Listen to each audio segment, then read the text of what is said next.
ಈ ಬಾರಿ ರಾಜ್ಯದಲ್ಲಿ ಮುಂಗಾರು ಉತ್ತಮವಾಗಿ ಆಗ್ತಾ ಇದೆ. ವಾಡಿಕೆಗಿಂತ ಹೆಚ್ಚು ಮಳೆ ಸುರಿತಾ ಇರೋದ್ರಿಂದ ಅಲ್ಲಲ್ಲಿ ಸಹಜವಾಗಿಯೇ ಮಳೆಯಿಂದ ಒಂದಿಷ್ಟು ಸಮಸ್ಯೆಗಳು ಕೂಡ ಎದುರಾಗ್ತಾ ಇದೆ. ಪ್ರಮುಖವಾಗಿ ಈ ಹಾವೇರಿ ತಾಲೂಕಿನಲ್ಲಿ ವರದಾ ನದಿಯ ಆರ್ಭಟ ಜೋರಾಗಿದೆ. ವರದಾ ನದಿ ಅಪಾಯದ ಮಟ್ಟವನ್ನು ಮೀರಿ ಹರಿತಾ ಇದೆ. ಇದರಿಂದಾಗಿ ಹಲವು ರೈತರ ಜಮೀನುಗಳಿಗೆ ನೀರು ನುಗ್ಗಿ ಅವಾಂತರ ಸೃಷ್ಟಿಯಾಗಿದೆ. ಅದರಲ್ಲೂ ಪ್ರಮುಖವಾಗಿ ಚೆನ್ನೂರು ಗ್ರಾಮದ ನದಿ ಪಾತ್ರದ ಜನರಿಗೆ ಈಗ ಜಲಕಂಟಕ ಎದುರಾಗಿದೆ. ರೈತಾಪಿ ವರ್ಗದ ಮನೆಗಳು ನದಿ ಪಾತ್ರದಲ್ಲಿರೋದ್ರಿಂದ ಕೃಷಿ ಸಲಕರಣೆಗಳು ಸೇರಿದಂತೆ ಕೆಲವೊಂದು ವಸ್ತುಗಳು ಈಗಾಗಲೇ ನೀರು ಪಾಲಾಗಿದೆ. ಹೀಗಾಗಿ ಇಲ್ಲಿನ ಮನೆಗಳಲ್ಲಿರುವಂತಹ ಜನರು ಯಾವಾಗ ಏನಾಗುತ್ತೋ ಎಂಬಂತಹ ಆತಂಕ, ಜೀವ ಭಯದಲ್ಲಿಯೇ ದಿನವನ್ನು ದೂಡುವಂತಹ ಪರಿಸ್ಥಿತಿ ನಿರ್ಮಾಣವಾಗಿದೆ. ಹಾಗಾದರೆ ಅಲ್ಲಿಯ ಸದ್ಯದ ಪರಿಸ್ಥಿತಿ ಹೇಗಿದೆ? ಮಳೆ ಏನೆಲ್ಲ ಅವಾಂತರವನ್ನು ಸೃಷ್ಟಿ ಮಾಡಿದೆ? ಈ ಕುರಿತಂತೆ ನಮ್ಮ ಪ್ರತಿನಿಧಿ ಫಕೀರಯ್ಯ ಒಂದು ಪ್ರತ್ಯಕ್ಷ ವರದಿಯನ್ನು ಕೊಟ್ಟಿದ್ದಾರೆ. ಬನ್ನಿ ನೋಡ್ಕೊಂಡು ಬರೋಣ. ಹಾವೇರಿ ಜಿಲ್ಲೆಯ ಜೀವನಾಡಿ ನದಿಗಳಾದಂತಹ ತುಂಗಭದ್ರಾ ಮತ್ತು ವರದಾ ನದಿಗಳು ಸಂಪೂರ್ಣವಾಗಿ ಉಕ್ಕಿ ಹರಿತವೆ. ಈಗ ನಾವು ಹಾವೇರಿ ತಾಲೂಕಿನ ಚೆನ್ನೂರು ಗ್ರಾಮದ ಬಳಿ ಇರತಕ್ಕಂತಹ ವರದಾ ನದಿಯ ತೀರದಲ್ಲಿದ್ದೇವೆ. ಚೆನ್ನೂರು ಗ್ರಾಮ ಸಂಪೂರ್ಣವಾಗಿ ಇನ್ನೇನು ಕೆಲವೇ ಗಂಟೆಗಳಲ್ಲಿ ನೀರು ಆಗಮಿಸಿರುವಂಥದ್ದು. ಅಂದರೆ ವರದಾ ನದಿಯ ತೀರ ಏನು ಸಂಪೂರ್ಣವಾಗಿ ಪ್ರವಾಹದ ರೀತಿಯಂತ ನೀರು ಉಕ್ಕಿ ಬರುವಂತಹ ದೃಶ್ಯ. ಈಗೇನು ಚೆನ್ನೂರು ಗ್ರಾಮದ ಬಸವಣ್ಣದೇವರ ಗುಡಿ ಸಮೀಪವೇ ನೀರು ಬಂದಿರುವಂಥದ್ದು. ಅಲ್ಲಿ ಅಂಗಡಿಯನ್ನು ಹಾಕಿದ್ದಾರೆ, ಗೂಡಂಗಡಿ, ಅದು ಸಂಪೂರ್ಣವಾಗಿ ನೀರಿನಲ್ಲಿ ಜಲಾವೃತಗೊಂಡಿರುವಂಥದ್ದು. ಅಂದರೆ ಚೆನ್ನೂರು ಗ್ರಾಮದಿಂದ ನದಿ ತೀರ 1 ಕಿಲೋಮೀಟರ್ ದೂರ ಇದೆ. ಆದರೂ ಸಹ ಗ್ರಾಮದ ಸಮೀಪವೇ ಈಗಾಗಲೇ ನೀರು ಬಂದಿರುವಂಥದ್ದು. ಅಂದರೆ ಬೆಳಗ್ಗೆ ಇದ್ದಂತಹ ನೀರು ಈಗಲೂ ಕೂಡ ನೀರು ಹೆಚ್ಚಿನ ಗಂಟೆಗೂ ಕೂಡ ನೀರಿನ ಪ್ರಮಾಣ ಹೆಚ್ಚುತ್ತಾ ಇದೆ. ನನ್ನ ಇನ್ನೊಂದು ಬಲಭಾಗದಲ್ಲಿ ತೋರಿಸ್ತೀನಿ. ಅಂದರೆ ನೀರಿನ ಪ್ರಮಾಣ ಯಾವ ರೀತಿ ಹೆಚ್ಚಾಗ್ತಿದೆ ಅಂದರೆ ಮಲೆನಾಡು ಭಾಗದಲ್ಲಿ ನಿರಂತರವಾಗಿ ಮಳೆ ಆಗ್ತಾ ಇದೆ. ಆ ಹಿನ್ನೆಲೆಯಲ್ಲಿ ತುಂಗಭದ್ರಾ ಮತ್ತು ವರದಾ ನದಿಗಳು ಉಕ್ಕಿ ಹರಿಯುವಂತಹ ದೃಶ್ಯ ಸಾಮಾನ್ಯವಾಗಿದೆ ಅಂತಂದು. ಬೆಳಗ್ಗೆ ಕೂಡ ಏನು ಈ ಒಂದು ಗಿಡದ ಬಳಿ ಇತ್ತು, ಆದರೆ ಈಗ ನೀರು ಸಂಪೂರ್ಣವಾಗಿ ಮನೆಯ ಹತ್ತಿರವೇ ಬಂದಿರುವಂಥದ್ದು. ಈಗಾಗಲೇ ಏನು ನದಿಯ ಪಾತ್ರದಲ್ಲಿರ್ತಕ್ಕಂತಹ ಕುಟುಂಬಗಳು ಈಗಾಗಲೇ ಏನು ತಮ್ಮ ಗೃಹೋಪಯೋಗಿ ವಸ್ತುಗಳನ್ನು ಈಗಾಗಲೇ ಎಲ್ಲವನ್ನು ಕಟ್ಟಿಟ್ಟು ಬೇರೆ ಜಾಗಕ್ಕೆ ಹೋಗಲಿಕ್ಕೆ, ಸ್ಥಳಾಂತರ ಆಗಲಿಕ್ಕೆ ಎಲ್ಲ ಸಿದ್ಧತೆಯನ್ನು ಮಾಡ್ತಿರುವಂಥದ್ದು.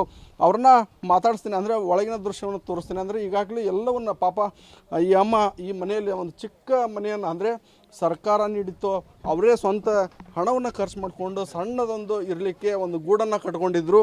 ಆದರೆ ಈಗ ಏನೋ ಪ್ರವಾಹದ ಲಕ್ಷಣಗಳು ಎಲ್ಲ ಕಂಡು ಬರ್ತಾ ಇದೆ. ಆ ಹಿನ್ನೆಲೆಯಲ್ಲಿ ಎಲ್ಲ ವಸ್ತುಗಳನ್ನು ಕಟ್ಟಿ ಬೇರೆ, ಅಂದರೆ ಸರ್ಕಾರಿ ಶಾಲೆ ಆಗಿರ್ಬೋದು, ದೇವಸ್ಥಾನ, ಈ ರೀತಿಯಾಗಿ ಇರುವಂಥ ಎಲ್ಲದಕ್ಕೂ ವ್ಯವಸ್ಥೆಯನ್ನು ಮಾಡ್ಕೊಳ್ಳುವಂಥದ್ದು. ಅಂದರೆ ಸಂಪೂರ್ಣವಾಗಿ ಪ್ರವಾಹಕ್ಕೆ ಈಗ ಚೆನ್ನೂರು ಗ್ರಾಮದ ಒಂದು ಏನು 20ಕ್ಕೂ ಅಧಿಕ ಮನೆಗಳು ನದಿ ಪಾತ್ರದಲ್ಲಿರತಕ್ಕಂಥವು, ಅವೆಲ್ಲವೂ ಕೂಡ ನದಿಗೆ ಅಂದರೆ ಕಾಣುವಂಥದ್ದು. ಅಮ್ಮ ಅವರ ಮಾತಾಡ್ಸೋವಂತ ಹೋಗ್ತೀನಿ.